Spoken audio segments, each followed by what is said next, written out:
അഭിനയിക്കണമെന്ന മോഹവുമായി Oxford play ഗ്രൗണ്ടിലെ കൂറ്റൻ സ്റ്റേഡിയത്തിലേക്ക് comedy show അവതരിപ്പിക്കാൻ പോയ ഒരു ഇലക്ട്രിക്കൽ എഞ്ചിനീയറുടെ കഥയുണ്ട്.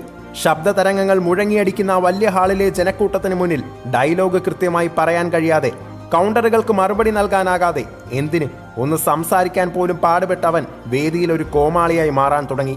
പ്രോഗ്രാം അവസാനിച്ച് തിരശീല വീഴുമ്പോഴേക്കും റൊവാൻ ഒരിക്കലും ഒരു നടനാകില്ലെന്ന് വിമർശകർ വിധി എഴുതിയിരുന്നു. എടുത്തു പറയാൻ ഒരു നല്ല കൂട്ടുകാരനോ ഓർത്തെടുക്കാൻ ഒരു നല്ല ബാല്യകാലമോ ഇല്ലാതിരുന്ന അവൻ ഒരു കാര്യം മനസ്സിലുറപ്പിച്ചു: തന്റെ ജീവിതത്തിന്റെ ക്ലൈമാക്സ് നിർണ്ണയിക്കാൻ മറ്റൊരാളുടെയും ആവശ്യമില്ല. വർഷങ്ങൾക്കു ശേഷം 1990 ഒരു ബ്രിട്ടീഷ് പ്രൊഡക്ഷൻ കമ്പനിയുടെ മേൽനോട്ടത്തിൽ ഒരു കോമഡി TV ഷോയിലൂടെ അദ്ദേഹം ഒരു തിരിച്ചുവരവ് നടത്തി. നൊസ്റ്റാൾജിയായവർക്കുന്ന കൗമാരക്കാർ മുതൽ കൊച്ചുകുട്ടികളെ വരെ ടെലിവിഷന് മുന്നിൽ പിടിച്ചിരുത്തിയ മിസ്റ്റർ ബീനെയും അത് അഭിനയിച്ചു വലിപ്പിച്ച റൊവാൻ ആറ്റ്കിൻസനെയും അങ്ങനെ പെട്ടെന്നൊന്നും മറന്നു കാണാൻ വഴിയില്ല.